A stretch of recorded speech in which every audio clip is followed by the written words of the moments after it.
انسان کو ہدایت ملنے کے لیے ایک ہی ٹھوکر کافی ہے.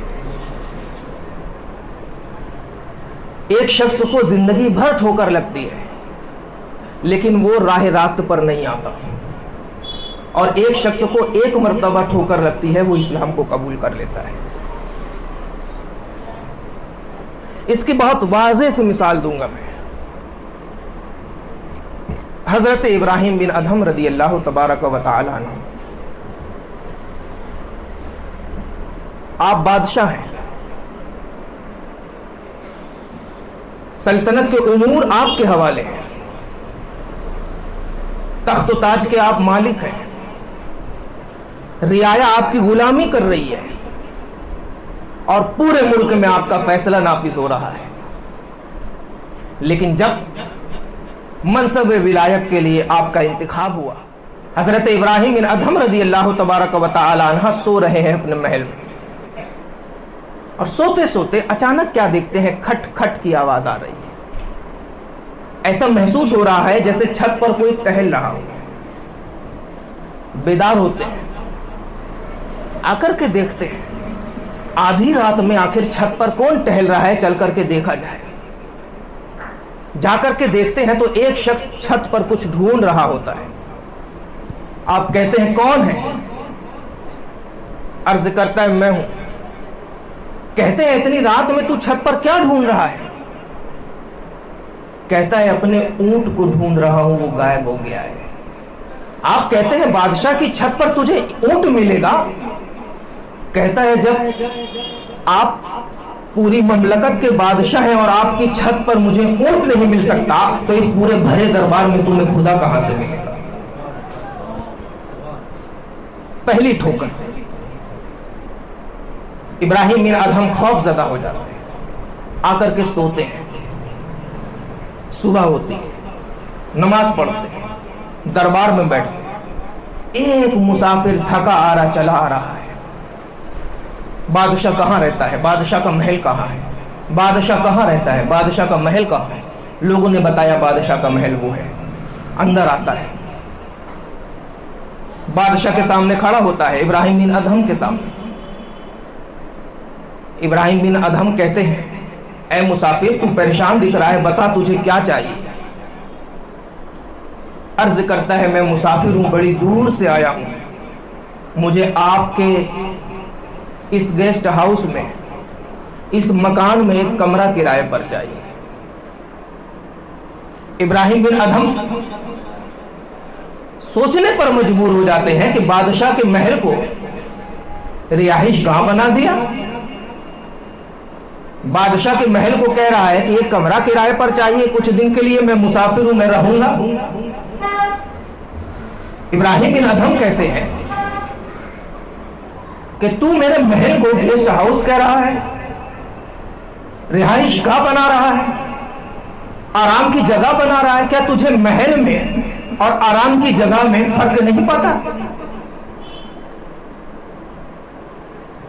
کہتا ہے آپ کب سے بادشاہ بنے؟ ابراہیم بن ادھم کہتے ہیں چند دنوں سے, چند سالوں سے, چند مہینوں سے. کہتا ہے اس کے پہلے کون؟ ابراہیم بن ادھم کہتے ہیں میرے باپ تھے. کہتا ہے ان کے پہلے کون؟ ابراہیم بن ادھم کہتے ہیں میرے دادا تھے. کہتا ہے جب آپ کے باپ ہمیشہ نہیں رہے, آپ کے دادا ہمیشہ نہیں رہے, آپ بھی ہمیشہ نہیں رہیں گے تو یہ مسافر خانہ ہی تو ہے, اس کے علاوہ کیا ہے؟ ابراہیم بن ادھم کو پھر راشا طاری ہو جاتا ہے, گھبراتے ہیں, روتے ہیں, گڑ گڑاتے ہیں. کچھ دن اور گزرتے ہیں, شکار کا شوق ہوتا ہے, اور بادشاہ جب شکار پہ جاتا ہے تو اکیلے نہیں جاتا, پوری فوج ساتھ میں جاتی ہے. ابراہیم بن ادھم کے ساتھ بھی پوری فوج, پورا لشکر شکار پہ گیا.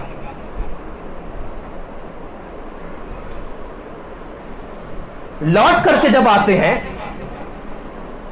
تو اپنی خادمہ کو کہہ کر کے جاتے ہیں کہ میرے آنے سے پہلے میرے کمرے کی پوری صاف صفائی کر دینا. خادمہ کمرے کی صاف صفائی کرتی ہے. بادشاہ ابراہیم بن ادہم کا گدا اور بستر دیکھتی ہے، اس کی صاف صفائی کرتی ہے، اپنے آپ میں سوچتی ہے کہ بادشاہ کا گدا بڑا نرم ہے، بڑا نازک ہے، ابھی تو بادشاہ شکار پہ گیا ہے، کیوں نہ ہو تھوڑی دیر اس پر بیٹھ کر کے دیکھے۔ بیٹھتی ہے، اس کو نیند آ جاتی ہے۔ اتنے میں ابراہیم بن ادہم اپنے پورے لشکر کے ساتھ حاضر ہوتے ہیں، آ کر کے دیکھتے ہیں تو بادشاہ کے بستر پر خادمہ سو رہی ہوتی ہے۔ کوڑے لگانے والوں کو بلایا جاتا ہے، اس خادمہ کو اٹھایا جاتا ہے اور کھڑا کر کے کوڑا لگایا جاتا ہے۔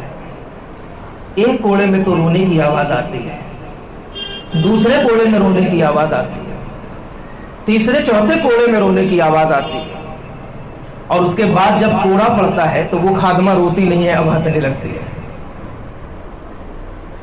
سارے لوگ موجود ہیں اور ابراہیم بن ادہم بھی موجود ہیں، پوری رعایا کے سامنے اس کو کوڑے لگ رہے ہیں اور وہ خادمہ مسکرا رہی ہے، ہنس رہی ہے۔ کوڑے لگانے والا پوچھتا ہے، اے لڑکی، کیا تجھے درد نہیں ہو رہا ہے؟ کہتی ہے، درد تو بہت ہو رہا ہے، لیکن میں اس بات پر ہنس رہی ہوں کہ آدھا گھنٹہ میں سوئی ہوں تو اتنے کوڑے پڑ رہے ہیں، جو پوری زندگی اس بستر پر سوئے گا اس کو کیا ہوگا، اس کا کیا حال ہوگا۔ بادشاہ پر پھر خوف طاری ہو جاتا ہے۔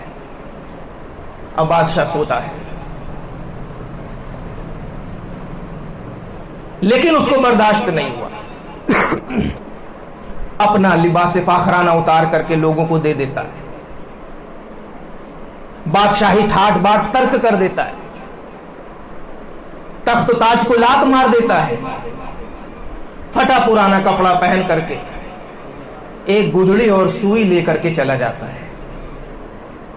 جنگل ہے تو جنگل میں صبح کٹ رہی ہے، رات کٹ رہی ہے، اللہ اللہ، شام ہو رہی ہے، صبح ہو رہی ہے، اللہ اللہ۔ یہاں کچھ دن گزر گئے، سلطنت کی باغ ڈور کے لیے جب بادشاہ حاضر نہیں ہے تو پورے ملک کا نظام درہم برہم ہونے لگا۔ سپاہی پریشان ہے کہ بادشاہ واپس نہیں آ رہے ہیں، ملک کی باغ ڈور کون سنبھالے؟ کسی کو اپنا نائب بھی نہیں بنا کر کے گئے، کسی کو اپنا نائب نہیں مقرر کیا، آخر ملک کی باغ ڈور کون سنبھالے؟ اس ادھیڑ بن میں سپاہی بادشاہ کو ڈھونڈنے کے لیے نکلتے ہیں۔ صبح شام کی محنت کے بعد، کئی دنوں کی جستجو اور تلاش کے بعد جب ابراہیم بن ادہم کو ڈھونڈتے ڈھونڈتے وہ سمندر کے کنارے پہنچتے ہیں تو کیا دیکھتے ہیں کہ ایک سمندر کے کنارے ابراہیم بن ادہم گدڑی کو اپنی سوئی سے سی رہے ہوتے ہیں۔ وہ فوج آتی ہے، ابراہیم بن ادہم کی حالت دیکھتی ہے، داڑھی بڑی ہے، کپڑا پھٹا پرانا ہے، عجیب سی حالت ہے، عجیب سی کیفیت ہے، چہرے کے رنگ اڑے اڑے ہیں، عجیب سی کیفیت بنی ہوئی ہے۔ آ کر کے بادشاہ سے عرض کرتے ہیں، اے بادشاہ، آپ ٹھاٹ باٹ کی زندگی کو چھوڑ کر کے یہاں آ کر گدڑی سی رہے ہیں، آپ ملک کا تاج چھوڑ کر کے یہاں آ کر کے گدڑی سی رہے ہیں، آج رعایا آپ کی ضرورت محسوس کر رہی ہے، آپ ملک واپس چلیں، تخت و تاج آپ کے لیے بےتاب اور بے قرار ہے، آپ ملک کی تخت تاجی کے لیے واپس چلے، آپ بادشاہی کرنے کے لیے واپس چلے۔ ابراہیم بن ادہم کہتے ہیں کہ میں سوئی کو سمندر میں پھینک دیتا ہوں، اگر تم چاہتے ہو کہ میں تمہارے ساتھ چلوں تو میری اس سوئی کو سمندر سے جا کر کے نکال دو، اور یہ کہتے ہوئے آپ سوئی کو سمندر میں پھینک دیتے ہیں۔ لیکن سارے کے سارے فوجی اور افسران کہتے ہیں یہ کیا بات ہے کہ یہ چھوٹی سی سوئی کو اتنے بڑے سمندر میں آپ نے پھینک دیا، میں اس سوئی کو کیسے نکال کر کے لاؤں؟ بادشاہ کہتا ہے کہ تم نکال کر کے نہیں لا سکتے، کبھی نہیں لا سکتے، میں دیکھو اپنی سوئی کو کیسے منگواتا ہوں۔ اور آپ ایک اعلان کر دیتے ہیں، زور سے پکارتے ہیں سمندر کی طرف مخاطب ہو کر کے کہ اے اللہ کی مخلوق، ابراہیم بن ادہم نے ایک سوئی تمہارے اندر ڈال دی ہے، مجھے میری سوئی واپس چاہیے۔ اتنا ہی کہنا تھا کہ سمندر کی ساری مچھلیاں